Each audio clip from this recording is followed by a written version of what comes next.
Good morning, नमस्ते भाई और बहनों। चलिए एक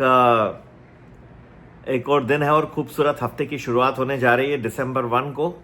बहुत सारे प्रश्न मुझे आ गए हैं लोगों के और मैंने सोचा कि आज कुछ प्रश्नों का मैं उत्तर दे दूं।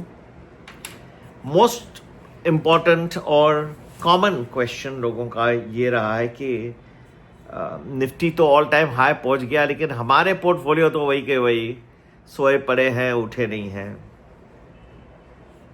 हमारे पोर्टफोलियो कब जागृत होंगे, इनमें जान कब आएगी, सबसे कॉमन क्वेश्चन है। देखिए, मैं एक एक का पोर्टफोलियो तो खैर जानता नहीं, लेकिन आपको समझना है कि ये पूरा मार्केट जो है एक डायनामिक मार्केट है, चलते रहता है। नए नए प्लेयर्स आते हैं, नए नए स्टॉक्स भी आप देख रहे हैं, नए नए आईपीओज आ रहे हैं और नए नए इंडेक्स का भी बैलेंसिंग हो रहा है। ठीक है, तो आप लोगों को लगता होगा कि हमारे ही जो स्टॉक्स है वही इंडेक्स में है, मिड कैप इंडेक्स में है, स्मॉल कैप इंडेक्स में है, लार्ज कैप में है, लेकिन आपको याद होगा कि कई बार वो रीबैलेंसिंग हो रही है और नए नए स्टॉक्स जिनमें नई जान है वो आ रहे हैं। इसके लिए निफ्टी वगैरह आप देख रहे हैं ऑल टाइम हाई पे पहुंच गए। तो आपको थोड़ा सा अपना इवैल्यूएशन करना होगा। इसके लिए हम जो हमारे ग्रुप्स हैं इसमें हम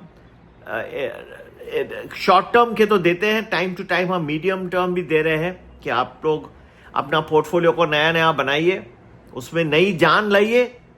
अगर आपने 50-60 पीई को ले लिया और पे रेशियो पे लिया है स्टॉक और वो स्टॉक चल नहीं रहा है, कैसे चलेगा आप बताइए। 20-30% ग्रोथ, हाई प्राइस अर्निंग से एंट्री पॉइंट पुअर रही, तो नया नया ढूंढिए। और ऐसे बहुत सारे स्टॉक्स हैं। इसके लिए मैंने एक नया ग्रुप भी बनाया, इक्विटी मास्टर नाम का। इसमें ओनली प्योर स्टॉक्स है, ओनली स्टॉक्स रखा है। इसमें कोई निफ्टी ऑप्शन वगैरह नहीं, जिसको वो ज्वाइन करना है। और बहुत ही रीजनेबल रखा है कि कोई भी उसको ज्वाइन कर सके। मेरे तरफ से मैं कर रहा हूं और मैं क्या कर सकता हूं। तो ये नहीं कि हम ऑप्शन ही देते हैं और बस वही है, पर मैं तो देता हूं, लेकिन आपको थोड़ा सा रीबैलेंसिंग करना होगा। और कई लोग मुझे दूसरा प्रश्न पूछ रहे हैं कि सर हमें तो बहुत सारे यहाँ किया वहाँ किया, कुछ ऑप्शंस में कुछ स्टॉक इसके टिप के ऊपर किए तो लॉसेस हो गए, अब क्या करें। देखिए, उसके लिए हमने एक प्रोग्राम बनाया है अपना, प्रीमियम वैल्यू प्लस। सिंपल है, रीजनेबल रखा है उसको, एक फेस्टिव मौके पे एक डिस्काउंट भी रखा है। जो ज्वाइन करते हैं मैं उनसे एक बार 10-15 मिनट बैठ के आपका पूरा स्ट्रैटेजी महीने में समझूंगा, क्या क्या आपकी गलतियां हैं, आपको मैं कोशिश करके एडवाइस करूंगा। इतना इसे और बेस्ट आपको मैं आइडिया दे रहा हूं। ठीक है, दूसरा तो 2 प्रश्न हो गए। तीसरा प्रश्न लोग पूछ रहे हैं कि बैंकिंग ही क्या अभी लीड करेगा। तो देखिए, फिर से वही बात है कि आपका जो अब लोगों को ये लग रहा है कि हमारा वो हो गए थोड़े से डिफेंस में डाले हैं, डिफेंस चल नहीं रहा। डिफेंस में भी आपने रॉन्ग टाइम में एंट्री की है, तभी आपको ये सब प्रॉब्लम आ रही है। डिफेंस चलेगा क्यों नहीं, और अभी व्लादिमीर पुतिन साहब आ रहे हैं तो ये सब माहौल ही बन जाएगा। और आप कुछ हफ्ते में देखेंगे कि डिफेंस के कई स्टॉक्स जो हैं वो भी चल पड़ेंगे, लेकिन जहां पे वेरी हाई पीई है तो फिर आप तुरंत ऐसा नहीं एक्सपेक्ट करना कि मेरा कॉस्ट तुरंत निकल आएगा। थोड़ा रीबैलेंसिंग आपको डिफेंस के अंदर भी करना होगा, वो मैं आपको बताते रहूंगा। या आप मेरा ग्रुप ज्वाइन कर लीजिएगा, वहां भी मैं आपको बताते रहूंगा। ठीक है, चौथी बात, बैंक्स तो अच्छे हैं ही, लेकिन बैंक तो क्या है ना, इंडस्ट्री रिलेटेड है। इंडस्ट्री चल पड़ी और वो चल रही है। अभी भी मोदी साहब का मैंने देखा एक ट्वीट था कि 8.2% जो जीडीपी आया है वो दिखा रहा है कि ग्रोथ अच्छी है, हमारा कंज्यूमर अच्छा है। अगर कंज्यूमर ज़्यादा खरीदेगा, बाइक्स खरीदेगा, इलेक्ट्रॉनिक्स खरीदेगा, तो जो कंपनियां उनको बनाती है वो उनके नेचुरली कैपेक्स भरेगा तो वो लोन भी ज़्यादा बैंक से उठाएंगे तो बैंक भी भरेगा। ठीक है, तो ये सारा एक विशेष साइकिल है जो प्रधानमंत्री जी ने, और ये जीएसटी कट करके, इनकम टैक्स को कट करके ये सब उन्होंने प्रोत्साहन दिया है। जैसे देश में उन्नति होगी, कंज्यूमर ज़्यादा लेगा, it is very very obvious कि ये बैंक का भी आएगा टाइम और वो भी बढ़ते जाएंगे। ठीक है ना, तो आप लोगों को ये मैं समझता हूँ सबसे बड़ा प्रश्न रिपीट कर रहे हैं कि हमारे पोर्टफोलियो तो हो ही नहीं, वही के वही लाल में पड़े हैं, आप रॉन्ग टाइम पे लोगे। इसके लिए मैं कहता हूँ टाइमिंग मोस्ट इंपॉर्टेंट है। और यहाँ भी अगर आप जो एंट्री कर रहे हैं, आपको याद रखना है कि अभी इस वक्त तो अब ये हफ्ते का जैसे आउटलुक देख रहा हूँ मैं या दे रहा हूँ, तो स्टार्ट तो अच्छा रहना चाहिए मेरे ख्याल से, लेकिन एक सम पॉइंट ऑफ टाइम मुझे लग रहा है, अभी तुरंत की मैं बात नहीं कर रहा हूँ, तुरंत ये नहीं कि मंडी की बात कर रहा हूँ मैं, एक सम पॉइंट ऑफ टाइम पे कुछ प्रॉफिट बुकिंग आ सकती है।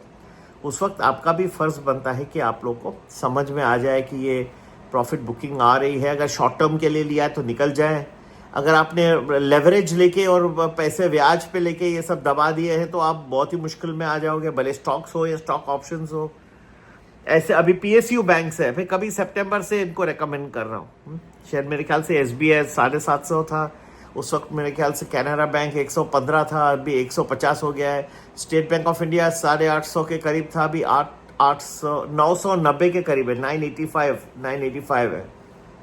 तो ये सब कितने, बैंक ऑफ बड़ौदा कहाँ से कहाँ पहुंच गया। आपको ये पकड़ना है कि अभी ये जो सेक्टर है अभी ये टर्न होने वाला है, टर्न होने की, उसमें आप डाल दीजिए। और क्या मैं आपको टिप दे सकता हूं, मुझे पूछते हैं लोग, ये भी एक प्रश्न है। मैं सिर्फ ये कहता हूं कि जो सेक्टर में सडनली लगता है कि अभी उभरने वाला है उसमें पैसे डालिए। ये हम तो अपनी कैलकुलेशन मैं तो आपको करके दूंगा, ठीक है, लेकिन डालना तो आपको ही है, मैं तो आपको बना के देता हूं। अगर आप बस वही पुराने घसीटे स्टॉक्स पे बैठे रहोगे जो चल नहीं रहे हैं, आप कोई जो है गाड़ी में बैठो, जो गाड़ी चलने लायक हो ना, जो गाड़ी चली नहीं रही है वहां बैठ के कितना बैठोगे, आप उससे उतर के एक अच्छी सी गाड़ी में आ जाइए जहां पे चलने के चांस बढ़ जाते हैं, ठीक है। तो आपका वो कॉम्पनसेट भी हो जाएगा और आगे चल के पैसे भी मिल जाएंगे। और जो आप FD की जो मुझे कह रहे हो कि FD का भी पैसा नहीं मिल रहा है इंटरेस्ट, तो उससे भी ऊपर चले जाएगा, 15-20% तो आराम से निकल जाना चाहिए। नहीं तो आपको क्या फायदा, फिर आप FD छोड़ के यहाँ पे आके क्या फायदा।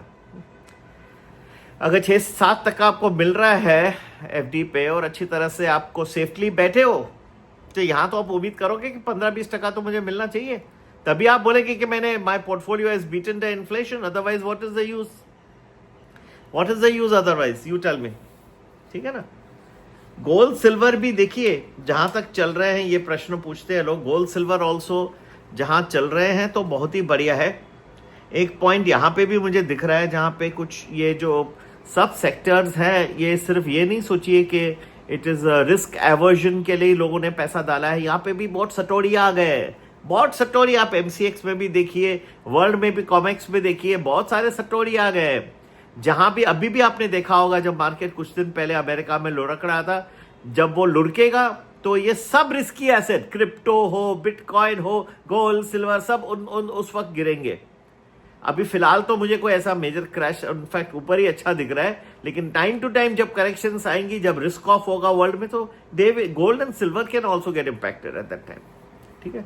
तो ये नहीं कि पेरिनियली बस हर दिन आप सट्टा करते जाओ, उठाते जाओ, भाई सिल्वर कल तो बनना ही बनना। अभी भी देखा आपने करेक्शन है, इससे भी ज्यादा करेक्शन आने की संभावना है।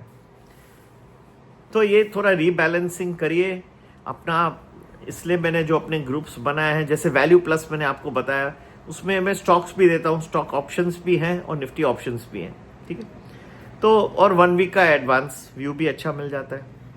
और जिनको लॉसेस है, एक कंसल्टेशन रखा है मैंने, 1 महीने में 10 मिनट आपसे बात करके जो बेस्ट हो सकेगा मैं सॉल्व करके आपको दूंगा। कोशिश करूंगा कि आप फिर वो गाइडेंस से चलते रहे, हाँ, ना कि सिर्फ सुन ले। गाइडेंस से चलते रहेंगे तो आपको अच्छा वो होते रहेगा, लॉस भी रिकवर होते जाएगा और अच्छा बन जाएगा, ठीक है। तो संपर्क करने का नंबर वही है, व्हाट्सएप करें 9820861044। अपनी एनर्जेटिक स्टॉक्स पे डालिए, पुराने घसीटे पसीटे पे बैठे न रहिए, आगे बढ़िए। नमस्ते, जय हिंद, जय भारत।